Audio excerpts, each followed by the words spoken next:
हाँ जी class, very good evening to all of you. मेरी आवाज आ रही है सबको बच्चे? Hello sir. तो बेटा आज हम शुरुआत कर रहे हैं चैप्टर हाइड्रोकार्बन्स के साथ, जो ऑर्गेनिक केमिस्ट्री का हमारा सेकेंड चैप्टर है, जब हमने लास्ट चैप्टर पिछली क्लास में खत्म किया था। जैसा कि आप जानते हैं कि हाइड्रोकार्बन्स का मतलब क्या होता है, कार्बन एंड उसके कंपाउंड्स हाइड्रोजन के साथ, जिनको हम क्या कहते हैं, हाइड्रोकार्बन्स। इसमें जो सबसे पहला हाइड्रोकार्बन हम पढ़ने वाले हैं वो है एल्केन्स।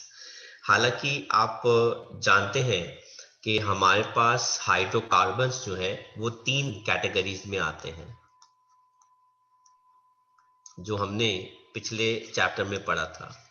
फर्स्ट हमारे होते हैं सैचुरेटेड हाइड्रोकार्बन्स, जिसके अंदर हमारे पास कौन होते हैं, एल्केन्स, जिनके अंदर कार्बन और कार्बन की चेन के बीच में सिंगल बॉन्ड होता है।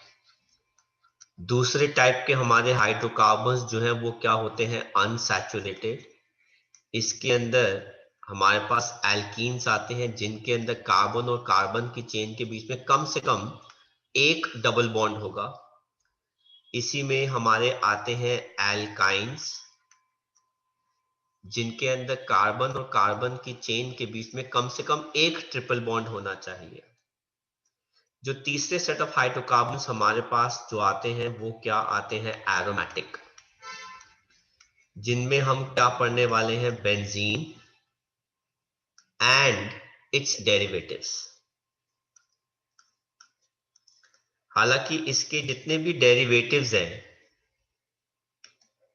वो हम नेक्स्ट क्लास में पढ़ेंगे, पर इस साल हम बेंजीन जरूर पढ़ेंगे। तो हम एक एक करके एल्केन्स पढ़ेंगे, उनकी प्रेपरेशन, उनकी प्रॉपर्टीज, हम सबकी प्रेपरेशंस पढ़ेंगे अलग अलग, एंड हम क्या पढ़ेंगे, सबकी प्रॉपर्टीज पढ़ेंगे। तो we will be studying preparation as well as properties. तो चलिए हम शुरुआत करते हैं सबसे पहले हाइड्रोकार्बन के साथ, एल्केन्स। तो what are the various ways आप एल्केन्स बना सकते हैं। तो हम पहली प्रेपरेशन पढ़ने जा रहे हैं, अनसैचुरेटेड हाइड्रोकार्बन से आप एल्केन्स बना सकते हैं। किस प्रोसेस से, हाइड्रोजनेशन। सर वो क्या होता है, it is the process of addition of hydrogen to a substance. आपके पास ये हाइड्रोकार्बन है इथीन, हम इसके अंदर हाइड्रोजन ऐड कर रहे हैं इन प्रेजेंस ऑफ कैटलिस्ट। कोई भी एक ले लीजिए, निकल, प्लैटिनम या फिर पैलेडियम, आपकी चॉइस है।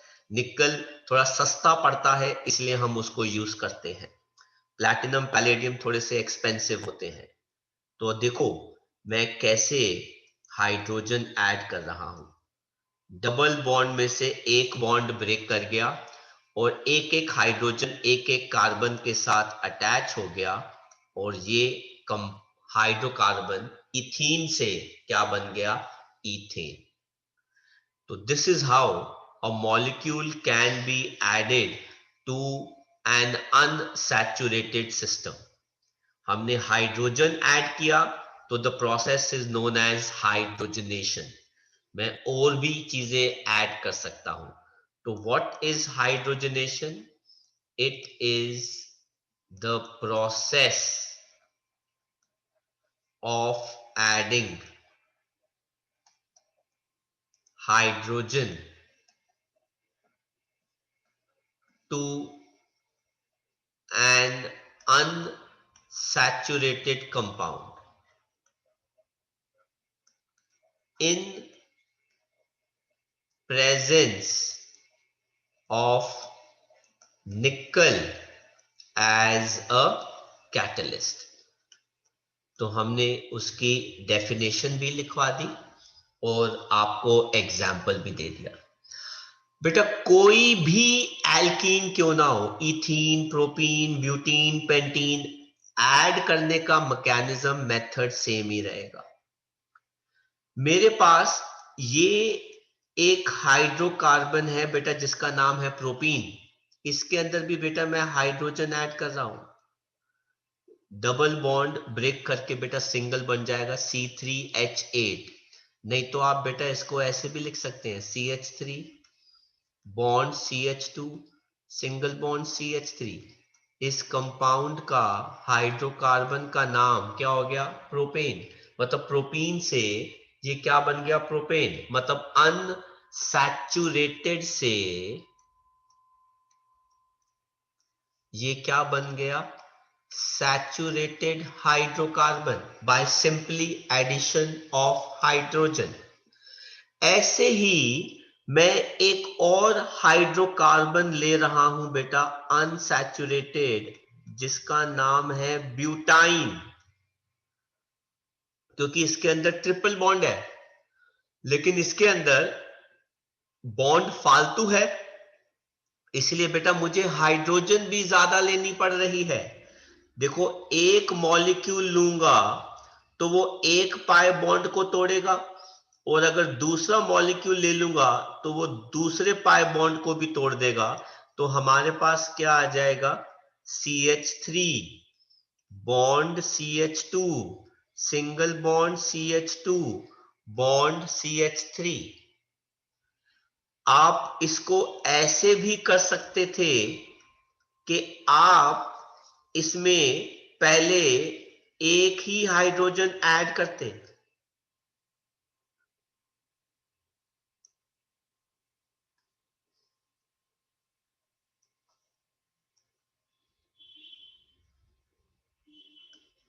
CH3 C triple bond C single bond CH3।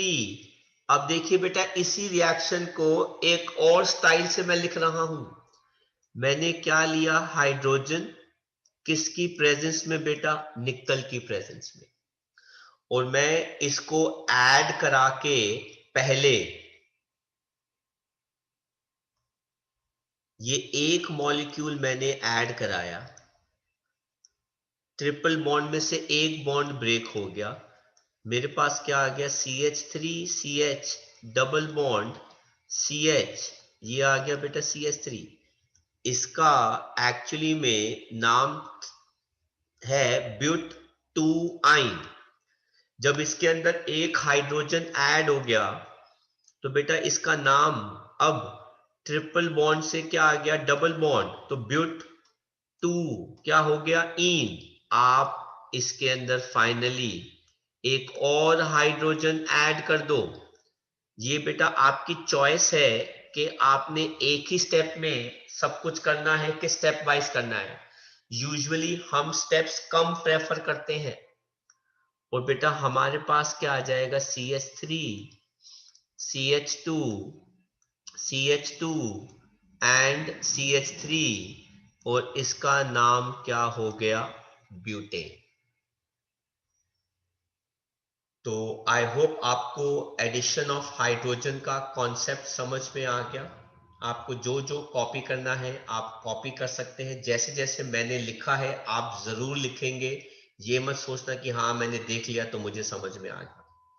ये सिंपल वे है, मैकेनिज्म है रिएक्शंस को एक्सप्लेन करने का, और मैं थ्रू आउट सारी केमिकल रिएक्शंस को ऐसे ही या इसके सिमिलर तरीके से एक्सप्लेन करूंगा, तो आप कॉपी कर सकते हैं।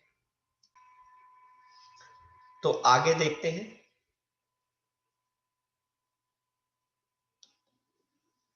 सेकंड प्रेपरेशन किन से बना रहे हैं? From RX। RX को क्या कहते हैं? एल्काइल हैलाइड से बना रहे हैं, लेकिन फ्लोराइड इसमें इस्तेमाल नहीं हो सकता।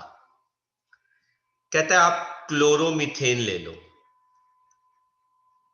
या मिथाइल क्लोराइड, उसको हाइड्रोजन से रिएक्ट कराओ इन प्रेजेंस ऑफ जिंक, ये ब्रेक हो गया, HCl का लॉस हो गया, आपके पास क्या आ गया? मीथेन।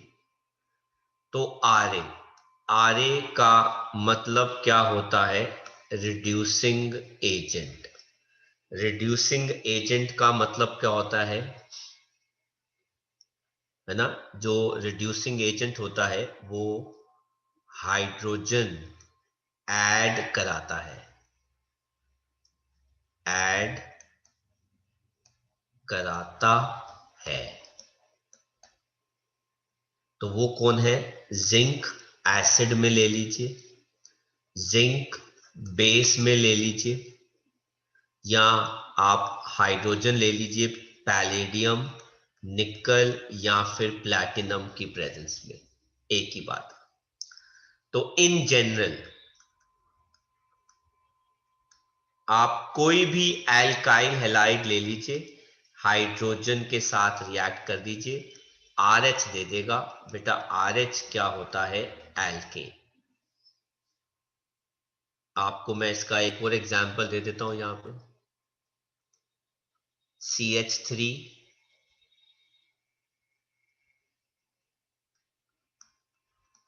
CH2Cl, आप इसको हाइड्रोजन के साथ रिएक्ट कीजिए in presence of zinc,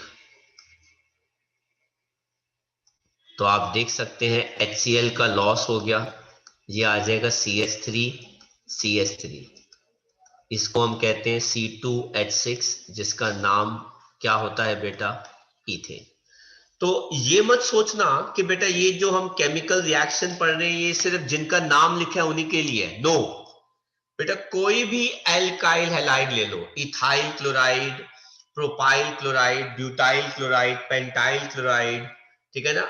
reaction का कॉन्सेप्ट, मैकेनिज्म सेम ही होगा। कहते हैं लेकिन अगर आप आयोडाइड्स लेते हैं तो उस केस में HI रेड फॉस्फोरस के साथ लेना पड़ेगा एट टेम्परेचर 150 डिग्री सेल्सियस, और प्रेशर क्या होना चाहिए? हाई। तो ये रिएक्शन सिर्फ किन के लिए है? आयोडाइड्स के लिए। तो हमको यहां पे एक बड़ी अच्छी शिक्षा मिली कि आज हमको पता चल गया कि जहां पे भी हैलोजन होगा वो रिएक्शंस क्लोरीन एंड ब्रोमीन के लिए सिमिलर होगी, पर फ्लोरीन और आयोडीन के लिए स्पेशल रिएक्शंस होंगी। जैसे उन्होंने यहां पे मना ही कर दिया कि फ्लोरीन के लिए तो ये है ही नहीं रिएक्शन, तो मतलब आप इस रिएक्शन से फ्लोरीन नहीं हटा सकते, क्योंकि इसका रीजन होता है क्योंकि फ्लोरीन का बॉन्ड काफी स्ट्रांग होता है। और दूसरी बात बची आयोडीन के केस के अंदर, तो आपको HI लेना पड़ेगा रेड फॉस्फोरस के केस में। ये देखो आपके पास क्या है? RI, alkyl iodide. आप उसके साथ हाइड्रोजन की जगह क्या ले लीजिए? HI। वो ब्रेक करके आपको क्या दे देगा? एल्केन, साथ में क्या दे देगा? आयोडीन। आप I2 मत लीजिएगा, वो कहते हैं I2 मत लीजिए, आप क्या लीजिए? HI, तो ये रिएक्शन होगा, अदरवाइज नहीं होगा। तो आपको कुछ कॉपी करना है, यहां से कॉपी कर लीजिए। तो नेक्स्ट देखते हैं इसके अंदर बी पार्ट, जिसको हम कहते हैं बेटा वुड्स रिएक्शन। बड़ा फेमस क्वेश्चन है बेटा, right a short note on Wurtz reaction. कहते हैं in this reaction condensation of 2 moles of alkyl halides takes place in presence of sodium and dry ether। तो आप देखो बेटा ये जो 2 मोल्स एल्काइल हैलाइड है मैंने किस स्टाइल से लिखे? RX, सोडियम और साथ में XR। सर क्यों? क्योंकि बेटा मैं यहां से इनको रिमूव करा के बता रहा हूं कि कौन सा बॉन्ड ब्रेक कर रहा है और कौन बन रहा है। तो देखो 2 NaX का लॉस हो गया, कार्बन चेन डबल हो गई, कार्बन चेन क्या हो गई? डबल। अगर R एंड R दोनों सेम, तो ड्राई ईथर यहां पर क्या है बेटा? सॉल्वेंट, या फिर क्या आ जाता है बेटा? कैटलिस्ट, जिसकी प्रेजेंस में ये रिएक्शन होती है। इस रिएक्शन की प्रॉब्लम, ड्रॉबैक या लिमिटेशन, आप इस रिएक्शन से कभी भी मीथेन नहीं बना सकते, क्योंकि बेटा कम से कम जो चेन मिलेगी उसके अंदर 2 मॉलिक्यूल्स होंगे, और यूजुअली आपके पास जो एल्केन आएगा वो क्या आएगा, इवन नंबर एल्केन ही आएगा। अगर आप 1 भी लोगे तो 2 आएगा, अगर आप 2 लोगे तो 4 आ जाएगा, अगर आप 3 कार्बन चेन लोगे तो वो 6 आ जाएगा। हमेशा इवन नंबर एल्केन ही मिलेगा। तो सर क्या हम ऑड नंबर नहीं बना सकते? बिल्कुल बना सकते हैं, पर उसके साथ एक प्रॉब्लम है। अगर आप मिक्सचर ऑफ एल्काइल हैलाइड लोगे तो आपको एल्केन के भी मिक्सचर मिलेंगे। सर क्या मतलब? लेट सपोज आपने क्या ले लिया, मिथाइल आयोडाइड और इथाइल आयोडाइड, साथ में सोडियम।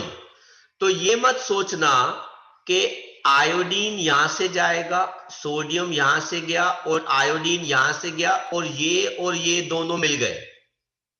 अगर बेटा ये दोनों मिलेंगे तो बेटा वो क्या बनाएंगे, प्रोपेन। तो वो क्या बनाएंगे बेटा, प्रोपेन। लेकिन ऐसा भी तो हो सकता है कि बेटा मिथाइल और मिथाइल आपस में जुड़ जाए, तो बेटा वो क्या बना सकता है, इथेन। ये भी हो सकता है, जरूरी नहीं है कि वो अलग अलग ही आपस में मिलेंगे। और बेटा ये भी तो हो सकता है कि इथाइल और इथाइल का मॉलिक्यूल आपस में जुड़ जाए और क्या बना ले, ब्यूटेन। तो आप देख सकते हैं, आपने जब मिक्सचर ऑफ एल्केन्स लिए, जब मिक्सचर ऑफ एल्काइल हैलाइड लिए, तो आपके पास मिक्सचर ऑफ एल्केन्स आ रहे हैं। अब इसके साथ 2 प्रॉब्लम है। मिक्सचर्स ऑफ एल्केन में 2 प्रॉब्लम्स हैं। वो 2 प्रॉब्लम्स क्या हैं? पहला,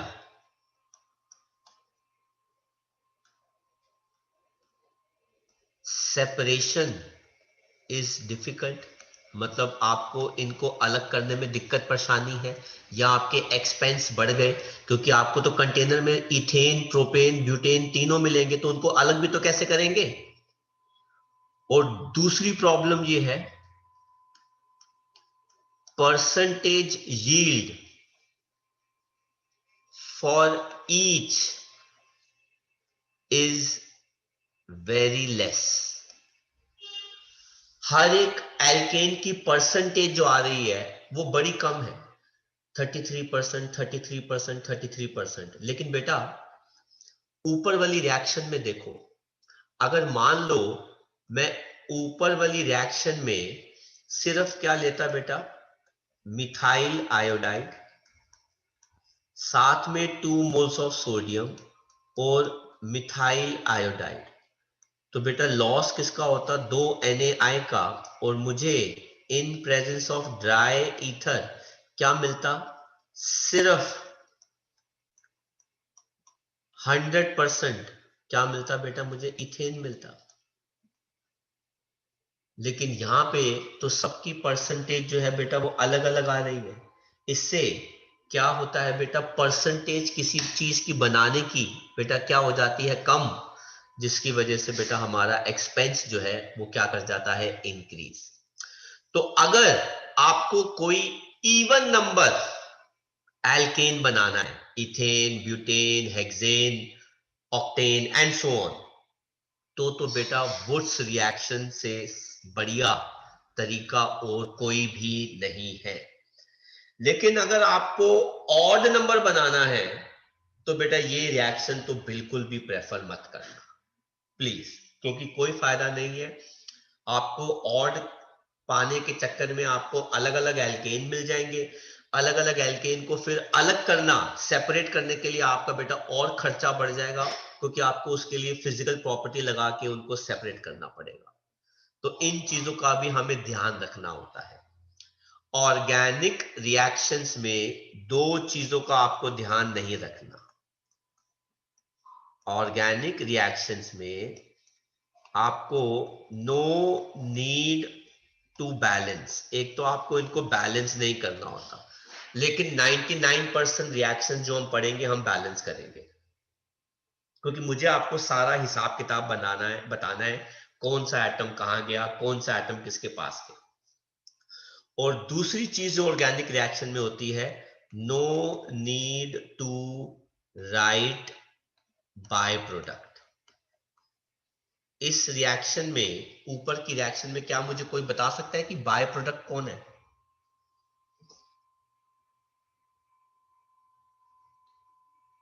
सोडियम आयोडाइड।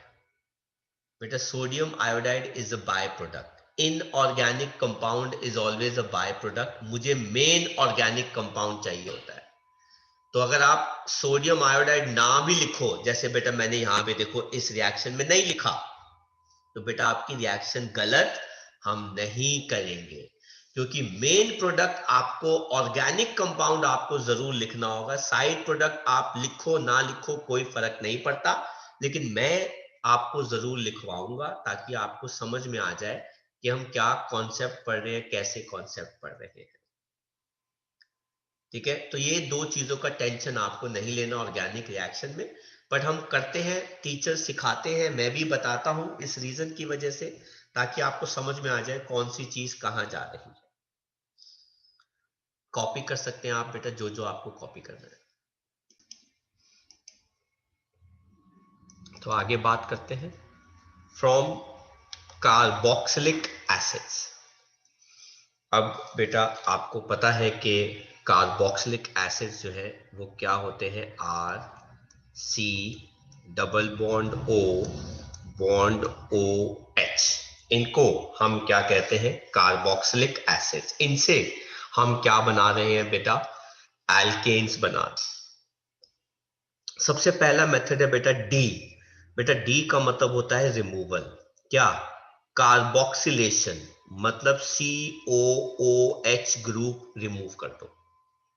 ठीक है, किसका? सॉल्ट्स का। कैसे? ये देखो बेटा, कहते हैं RCOONA ले लो। बेटा इसको कहते हैं सोडियम एल्केनोएट। ये क्या होता है बेटा? ये होता है salt of carboxylic acid. Salt of carboxylic acid. Sir sodium salt of carboxylic acid इसे कहते हैं। सर ये कैसे बनता है?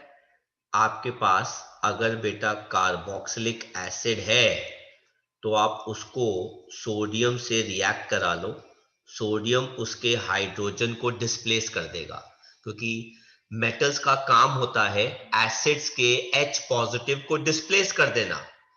तो कार्बोक्सिलिक एसिड के H पॉजिटिव को सोडियम ने डिस्प्लेस किया, तो उसने क्या बना लिया, सोडियम एल्केनोएट, जिसको हम कहते हैं sodium salt of carboxylic acid. और इसको किसके साथ रिएक्ट कीजिए बेटा, सोडा लाइम, NaOH का नाम होता है बेटा कॉस्टिक सोडा, और CaO का नाम होता है बेटा क्विक लाइम।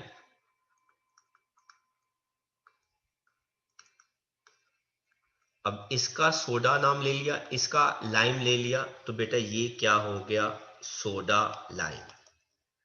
अब ध्यान से देखो हो क्या रहा है, यहां से COONA और यहां से NaO आपस में हटा के कंबाइन कर दो, तो 2 Na आ गए, Na2, एक C आ गया, 3 O आ गए, क्या बन गया, सोडियम कार्बोनेट। और ये R और ये H आपस में जोड़ दो, बेटा क्या बन गया, एल्केन। और इस रिएक्शन की खास बात, gives 1 carbon less, gives 1 carbon less, gives 1 carbon less than parent chain। Sir क्या मतलब? अगर आप ध्यान से देखो पेरेंट चेन क्या थी, RCOONA, मतलब RC था, लेकिन फाइनली क्या मिल रहा है, RH, मतलब R, एक कार्बन कम हो गया ना। तो सर वो कार्बन कहां चला गया, वो यहां चला गया कार्बन। इसीलिए इसको कहते हैं स्टेप डाउन रिएक्शन, जिसके अंदर एक कार्बन कम हो जाए, स्टेप डाउन, और अगर किसी रिएक्शन में एक कार्बन फालतू मिल जाए उसे कहते हैं स्टेप अप रिएक्शन। कर लो कॉपी बेटा। तो बेटा आगे देखते हैं। जैसा कि हमने अभी पढ़ा, कहते हैं रिएक्शन ये वहां पर इंपॉर्टेंट है जहां पर आपको कार्बन चेन को कम करना है बाय 1 कार्बन एटम, क्योंकि जो प्रोडक्ट बनता है उसके अंदर एक कार्बन क्या आता है बेटा, कम आता है। यहां पे बेटा मैं इंट्रोड्यूस कर रहा हूं इस चैप्टर का और ऑर्गेनिक केमिस्ट्री का सबसे इंपॉर्टेंट पार्ट, जो हमेशा आता है और आएगा बेटा, 11th में भी आएगा और 12th में भी आएगा, जिसका नाम होता है बेटा कन्वर्जन्स। और अगर मैंने बोल दिया कि ये आएगा तो इसका मतलब है बेटा ये इस टाइम आपके पेपर्स में छप चुका है, इतना इंपॉर्टेंट टॉपिक है ये। अब वो कहता है कि आपको कन्वर्ट करना है ethanoic acid to methane. Ethanoic acid को मीथेन में कन्वर्ट करना है, तो कैसे करोगे? अब ये तभी आप कर सकते हो जब बेटा आपको रिएक्शंस पता हो। तो जरा देखो बेटा, सबसे पहले मेरे पास क्या होगा बेटा, इथेनोइक एसिड। मैं इथेनोइक एसिड को सोडियम के साथ रिएक्ट करा रहा हूं, जो इसको डिस्प्लेस कर देगा और क्या बना लेगा बेटा, सोडियम इथेनोएट। इसका नाम क्या हो गया बेटा, सोडियम इथेनोएट।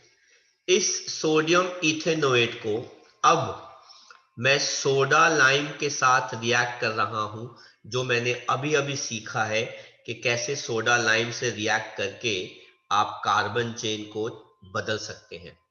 तो देखो बेटा, यहां से गया CaAO NaO, तो बेटा लॉस किसका हो गया, सोडियम कार्बोनेट का, और मेरे पास यहां पे आ गया मिथाइल, यहां पे आ गया H, ये आपस में कंबाइन करके बेटा क्या दे देंगे, मीथेन।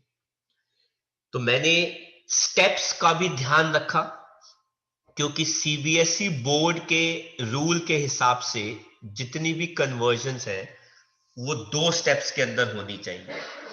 और ये कन्वर्जन इसलिए अच्छी है क्योंकि बेटा ये 2 स्टेप में हो रही है। आप किसी भी कन्वर्जन को 4 स्टेप में नहीं कर सकते, अपनी मर्जी से 5 स्टेप में नहीं कर सकते, 1 स्टेप में नहीं कर सकते। अगर वो एक रिक्वायर्ड नंबर ऑफ स्टेप्स से होती है तो वो उतने ही स्टेप के अंदर होगी। आप उसके स्टेप्स को ज्यादा करेंगे तो भी गलत है, कम करेंगे तो भी गलत है। तो इस कन्वर्जन को देना नंबर 1, ठीक है।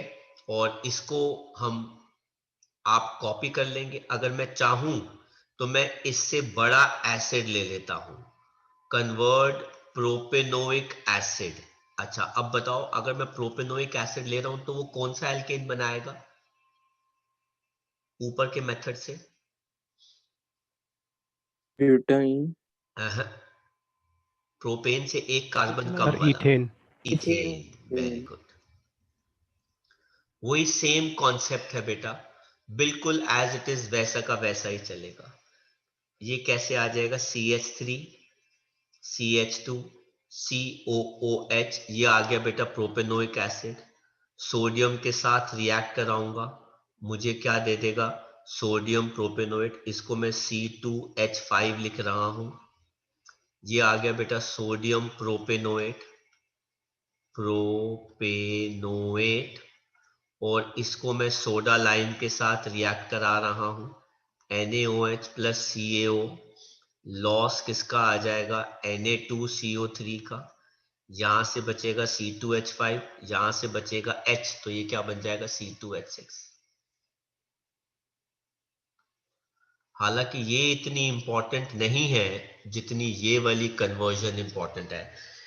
बाकी मैं इससे जितनी मर्जी बना लूं, है ना, ब्यूटेनोइक एसिड इनटू प्रोपेन, है ना, then pentanoic acid into butane, उससे कोई फर्क नहीं पड़ता। इन जनरल आपको पता होना चाहिए कि इसको कैसे कन्वर्ट किया जाना चाहिए, और वो तभी पॉसिबल है जब आपको रिएक्शंस आती हैं। अगर आपको रिएक्शंस नहीं आती तो बेटा आप कन्वर्जन नहीं कर सकते। ठीक है बेटा, आगे बढ़ते हैं, ये मैं हटा रहा हूं। Another very important named reaction, ये मैंने वर्ड यूज किया है बेटा, नेम्ड रिएक्शन।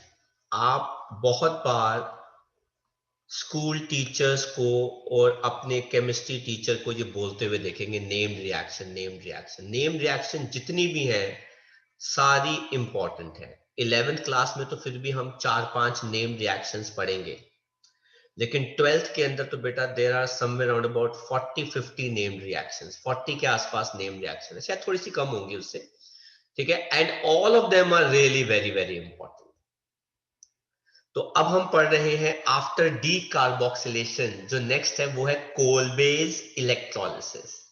कोलबेज जी हमारे केमिस्ट से, केमिस्ट मतलब साइंटिस्ट है, और वो इलेक्ट्रोलिसिस कर रहे हैं, करंट पास कर रहे हैं। सर किसमें, sodium salt of carboxylic acid के अंदर। किसमें करंट पास कर रहे हैं, सोडियम एल्केनोएट या फिर sodium salt of carboxylic acid, उसको पानी में लेके उसमें करंट पास करते हैं। अब जरा देखो बेटा रिएक्शन में क्या हो रहा है, R C double bond O, O, यहां पे O के 2 लोन पेयर हैं, यहाँ पे 2 लोन पेयर है, साथ में बॉन्ड आ रहा है Na के साथ, Na पॉजिटिव है और Cl नेगेटिव है। इनफैक्ट इसको हम कैटायन और एनायन की फॉर्म में दिखाते हैं, वो ज्यादा बेटर रहेगा।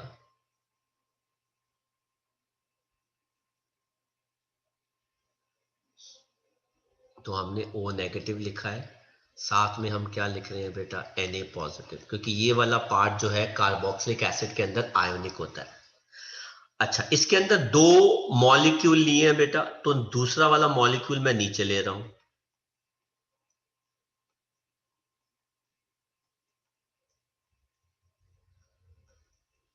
तो मुझे इसका तीसरा लोन पेयर भी दिखाना पड़ेगा, तभी तो उसके ऊपर नेगेटिव चार्ज आएगा।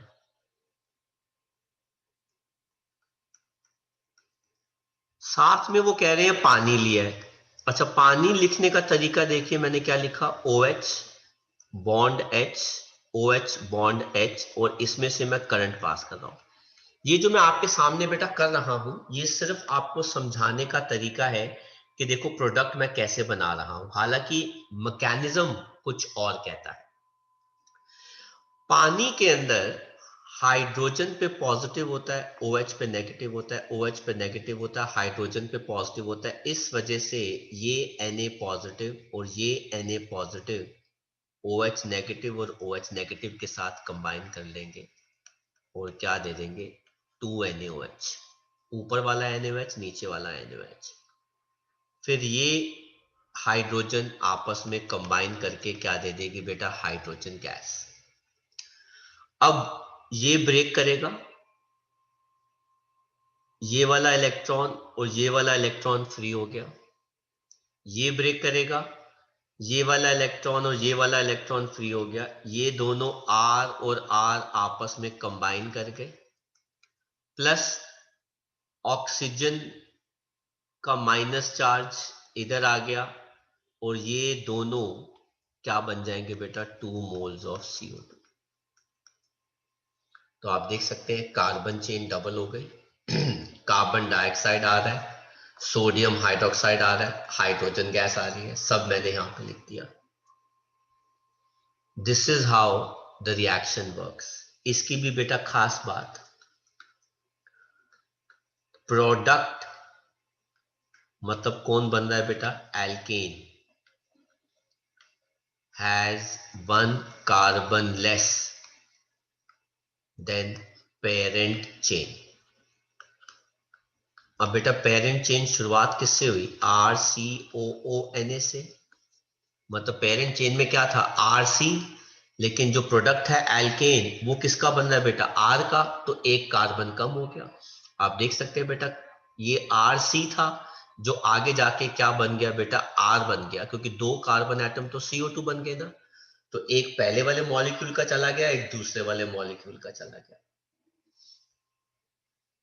तो कॉपी कर सकते हैं आप।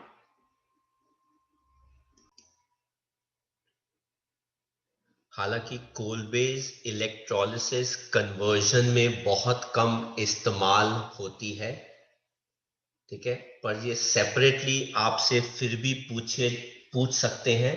पर कन्वर्जन में कोलबेज इलेक्ट्रोलिसिस काफी कम इस्तेमाल होती है स्कूल्स में एग्जाम वगैरह के अंदर। तो चलिए आगे कंटिन्यू करते हैं। तो इस रिएक्शन का बेटा एक मैकेनिज्म है जो उन्होंने यहाँ पे हमें एक्सप्लेन करके बताया है, और इस मैकेनिज्म को अब हम पढ़ रहे हैं, और इसको मार्क कीजिएगा, वेरी इंपॉर्टेंट।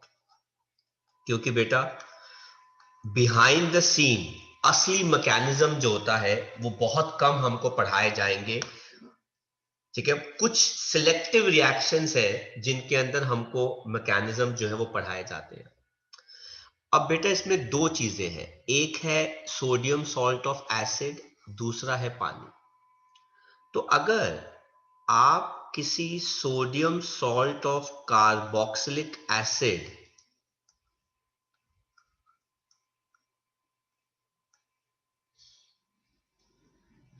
लेते हो, ठीक है, और उसके अंदर इलेक्ट्रिक करंट पास करते हो, तो जाहिर सी बात है कि वो अपने आयंस में स्प्लिट हो जाएगा।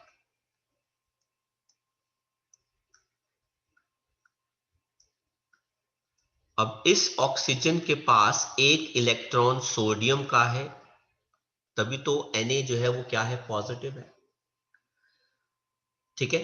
तो अब जरा ध्यान से देखना, एनोड पे क्या होता है बेटा। एनोड वो इलेक्ट्रोड होता है जहां पे क्या होता है, ऑक्सीडेशन, और ऑक्सीडेशन का मतलब होता है लॉस ऑफ इलेक्ट्रॉन। ये जो 2 स्पीशीज हैं, एल्केनोइट आयन और Na पॉजिटिव आयन, आपको क्या लगता है कि इनमें से अब इलेक्ट्रॉन कौन लूज कर सकता है?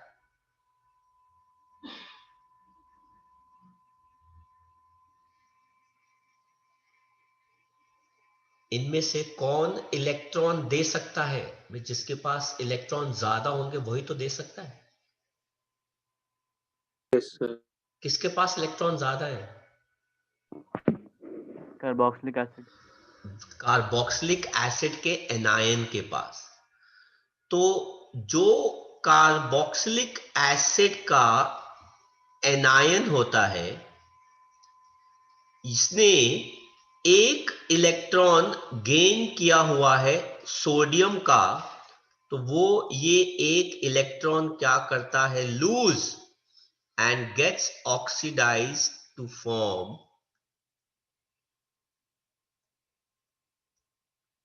ये वाली स्पीशीज।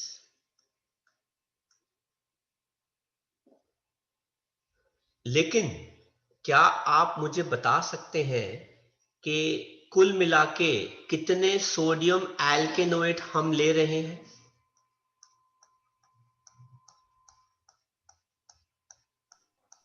2 मोल।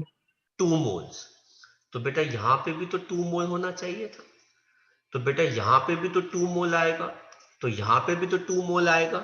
तो 2 मोल एल्केनोएट के कुल मिला के 2 इलेक्ट्रॉन लूज करेंगे और वो 2 मोल्स इसके बनाएंगे।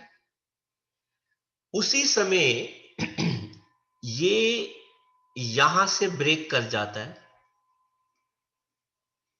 और आगे जाके ये बेटा क्या शो करता है, होमोलिसिस, और ये 2 moles of alkyl free radical बनाता है, साथ में 2 कार्बन डाइऑक्साइड। आया समझ में बेटा? क्योंकि ये वाला इलेक्ट्रॉन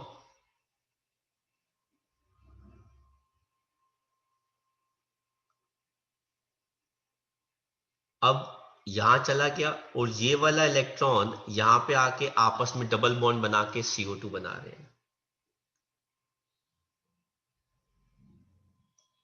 और बचा क्या, फ्री रेडिकल। ये 2 फ्री रेडिकल जो हमारे पास आए हैं, ये बेटा आपस में मिलकर क्या बना लेते हैं, कार्बन की चेन। तो आप देख सकते हैं एनोड पे कुल मिला के मुझे रिएक्शन के 2 प्रोडक्ट मिल गए। एक तो मुझे कार्बन चेन मिल गया एल्केन, और एक मुझे क्या मिल गया, कार्बन डाइऑक्साइड। ये देखो बेटा एनोड पे ये दोनों मुझे मिल गए। बच गए कौन, NaOH और हाइड्रोजन गैस। अब हम बात करते हैं बेटा कैथोड की, क्योंकि इन्होंने इलेक्ट्रॉन जो लूज किए हैं, अब वो गेन करने वाला कौन है, कैथोड। वो इलेक्ट्रोड होता है बेटा जहां पे क्या होता है, रिडक्शन, इलेक्ट्रॉन का गेन। अब बेटा इसने इलेक्ट्रॉन अगर लॉस किए हैं तो जाहिर सी बात है पानी गेन करेगा। लेकिन एक बात बताओ, पानी कैसे एग्जिस्ट करता है, H पॉजिटिव और क्या, OH नेगेटिव। तो आपको क्या लगता है H पॉजिटिव और OH नेगेटिव में से ऐसी कौन सी स्पीशीज है जो इलेक्ट्रॉन गेन कर सकती है?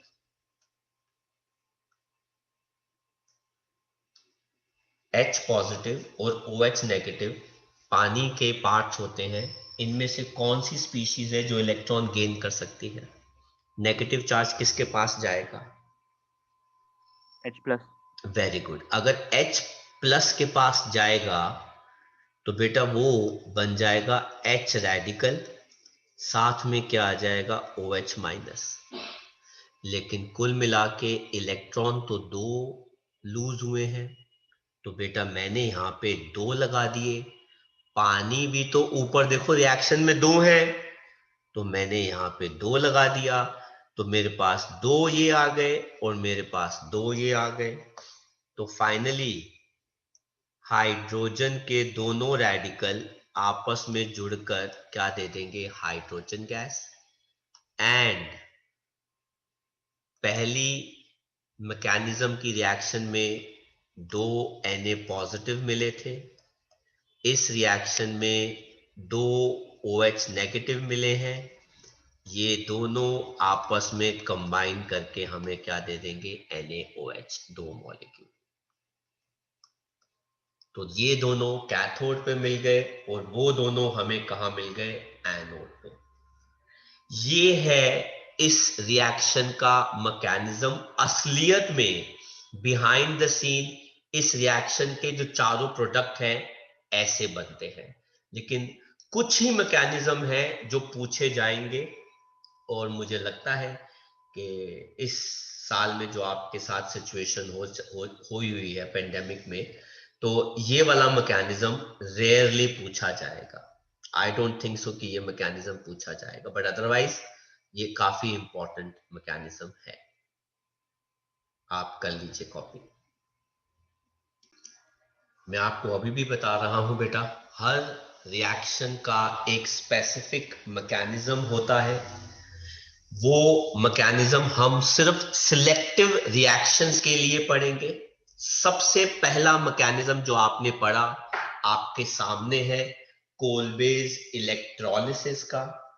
इसके बाद हम ओवरऑल इस चैप्टर में 4 मैकेनिज्म और पढ़ेंगे, तो टोटल मिला के 5 मैकेनिज्म है क्लास 11th के अंदर, पर 12th के अंदर थोड़े से ज्यादा है। कर लीजिए कॉपी। चलिए बच्चों, तो आई होप आपको ये वाला मैकेनिज्म समझ में आ गया।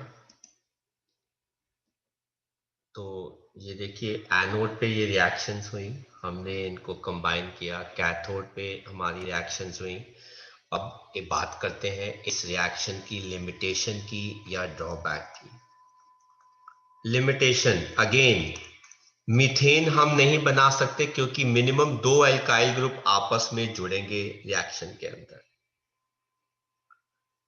देन एक्सरसाइज का ये 21st क्वेश्चन है, कहते हैं राइट द स्ट्रक्चर्स ऑफ सारे alkenes which on hydrogenation will give 2 methyl butane. मतलब हमको क्या बनाना है, 2 मिथाइल ब्यूटेन।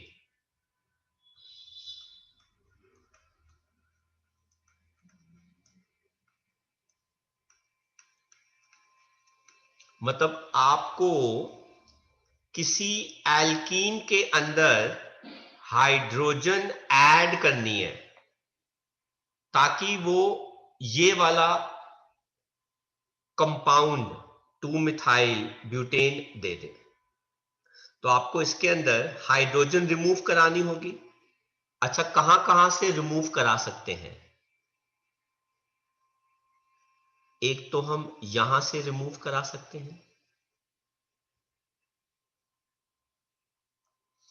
तो इस केस में वो क्या हो जाएगा, CH2 C CH3 CH2 CH3, इसका नाम क्या हो जाएगा, 2 मिथाइल ब्यूट 1 ईन।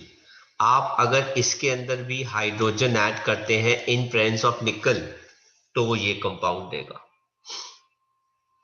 आपको पता है इसके साथ भी रिएक्शन सेम ही होगी।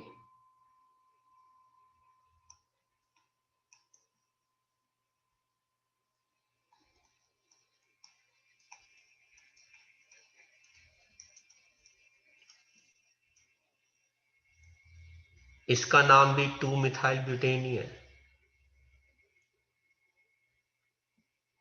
और सर कहां से रिमूव करा सकते हैं हाइड्रोजन ताकि हम उनको ऐड करें तो ये कंपाउंड दे दें? आप बेटा यहां से और यहां से रिमूव करा दो hydrogen, CH3 C CH3 double bond CH CH3, इसका नाम क्या हो जाएगा बेटा, 2 मिथाइल ब्यूट 2 ईन। आप इसके अंदर बेटा हाइड्रोजन ऐड करेंगे तो यही कंपाउंड बनेगा।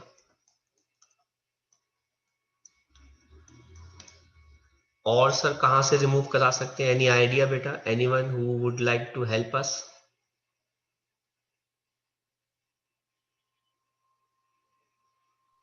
लास्ट वाले से। वेरी गुड, आप यहां से करा दीजिए, CH3 CH CH3 CH double bond CH2,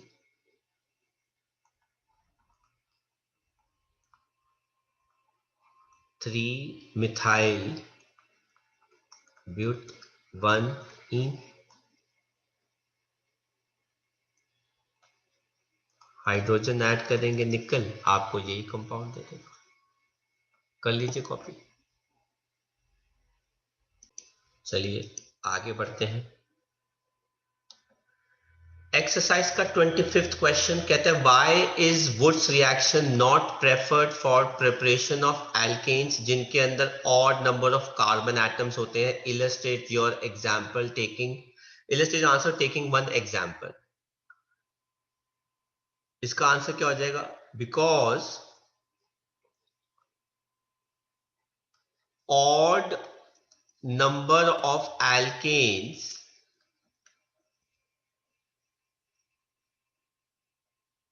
are not obtained as individual product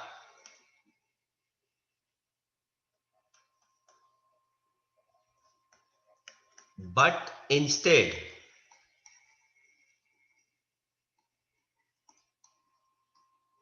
gives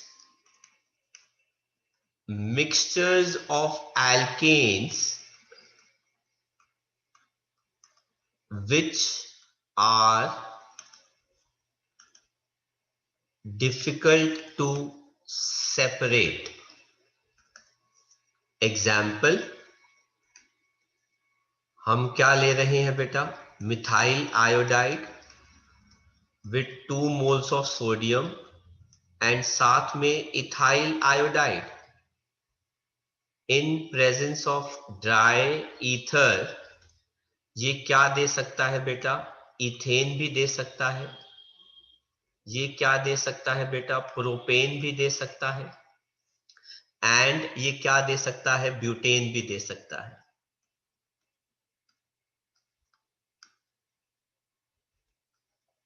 along with 2 moles of NaI. So as you can see, we are getting mixtures of alkanes which are difficult to separate. अब आपको चाहिए था सिर्फ propane, पर propane के साथ you are getting ethane also and butane also which are not required, इसलिए हम वुड्स रिएक्शन प्रेफर नहीं करते। कर लो कॉपी बेटा इसको। तो नेक्स्ट क्वेश्चन देखते हैं बेटा। It says example number 6, sodium salt of which acid is needed for the preparation of propane? Write the chemical equation. तो आपको प्रोपेन बनाना है C3H8, तो आपको कौन सा सोडियम सॉल्ट चाहिए होगा? एक कार्बन ज्यादा वाला। तो एक कार्बन ज्यादा वाला कौन सा हो जाएगा? C3H7COONA, जिसका नाम क्या हो जाएगा? Sodium butanoate. So this is sodium butanoate हमें चाहिए ताकि हम उसको सोडा लाइम के साथ रिएक्ट करें और हमको वो प्रोपेन दे दे साथ में सोडियम कार्बोनेट, है ना? तो ये कौन सी रिएक्शन हो गई? D carboxylation reaction.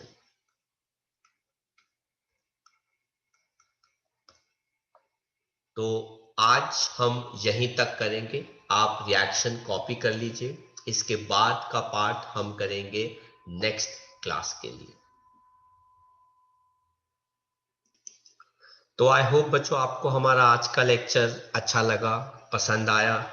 जैसा कि आप जानते ही हैं कि मैंने बहुत ही सिंपल लैंग्वेज में इस कॉन्सेप्ट को एक्सप्लेन किया है, प्रिपरेशन ऑफ एल्केन्स को।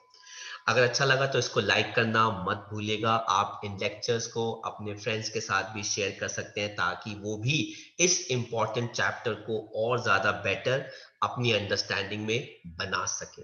इसके अलावा आपके अगर कोई डाउट्स भी है, प्रॉब्लम भी है किसी चैप्टर, टॉपिक या क्वेश्चन को लेके, आप मेरे साथ शेयर कर सकते हैं। मैं जरूर आपके डाउट्स को सॉल्व करूंगा। अगर मुझे उसके लिए लेक्चर भी बनाना पड़े तो मैं जरूर बनाऊंगा। आप हमारे अगले लेक्चर के लिए इंतजार कर सकते हैं, पर अगर आपको हमारे लेक्चर्स के रेगुलर अपडेट्स और नोटिफिकेशंस चाहिए तो आप हमारे चैनल को सब्सक्राइब कीजिए ताकि आपको regular time to time lectures जो है वो मिलते रहें, ताकि आप उनको ढूंढने में टाइम स्पेंड ना करें। तो हम मिलते हैं बहुत जल्द एक नए लेक्चर के साथ। Till then take care, study hard and thank you for watching our lecture. Bye bye from school of science.